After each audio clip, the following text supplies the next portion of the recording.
that's involved with the food which the European Union are forcing on us, the types of Yeah, chemicals. well, Americans are mostly forcing it, you know, the American companies, but with gene-modified food and things like that, and we do not know, and nobody knows what's going to happen, because they experiment on long range, and we don't know what happens in a year or 20 years.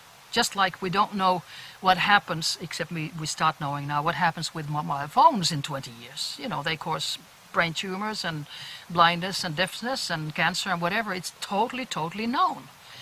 But it's experimentation on a long range.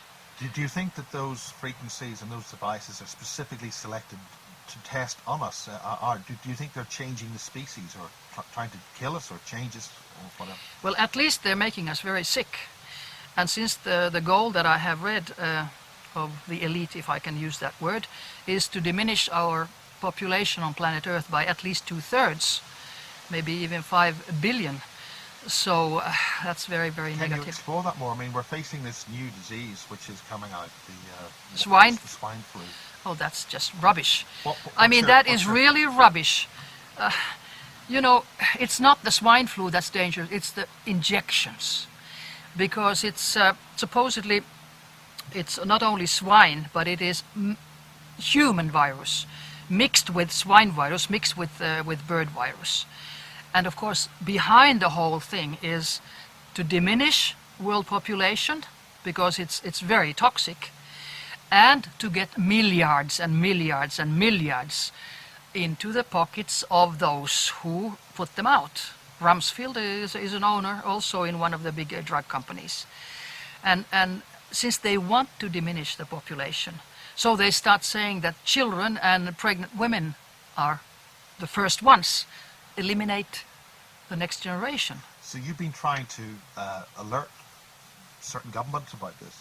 Not governments, but I have written information to Finland, because I don't think it's going to work. Because even if WHO... It has been tried before in the late 70s? With yes, 76 they had in the States the swine flu, and it was stopped, the injections, after 3 weeks, because so many people died or got Guillain-Barré syndrome, which is their neurology was destroyed. So now they're making a little adjustment and doing it the same. And before that, they have also made sure in the States that people don't get compensation for the damage in their health, because previously, 76, they had to pay big amounts. Like, you know, in the States their compensation is big when you destroy somebody's health. But now they have a law in the States that these companies are not liable, nothing in compensation, if the patient is killed or if the patient is sick for life. So they have really thought about it. So they can poison us and kill us and get away with it scot-free. That's right. So how is this happening? How are so many governments allowing this to just happen? Because they're not allowing it yet, because nobody has done anything yet. They are just having a scary program in the mass media. All mass media says, oh, it's going to be terrible. Now it's something, bang. It's a scary propaganda. And people get scared because they don't know. Now, WHO has ordered that, you know, everybody has to be by force injected. Previously, WHO did not have this ability to tell them to force any government, because it was only recommendations. But it was 97, 98, I recall, that they signed with 194, was it, states about that if there's a pandemic, or, you know, real serious pandemic, so then they give an order.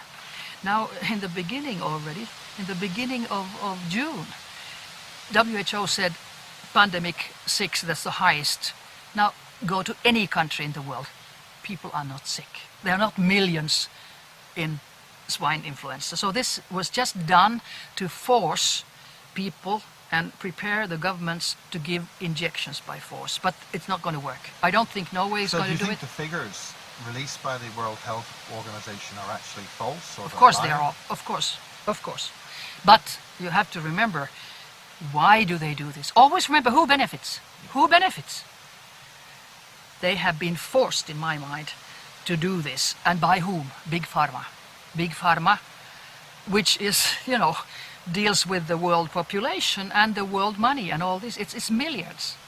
So what's the ultimate strategy, do you think, that's happening with this? What's their target? What's their intent? The target is to get rid of so many people as possible and to get as much money for them as possible. But I think they have calculated wrong this time, because already in the Bilderberger meeting, 14th and 15th of May this year, 2009, in Hellas, there was almost a split when they were discussing this.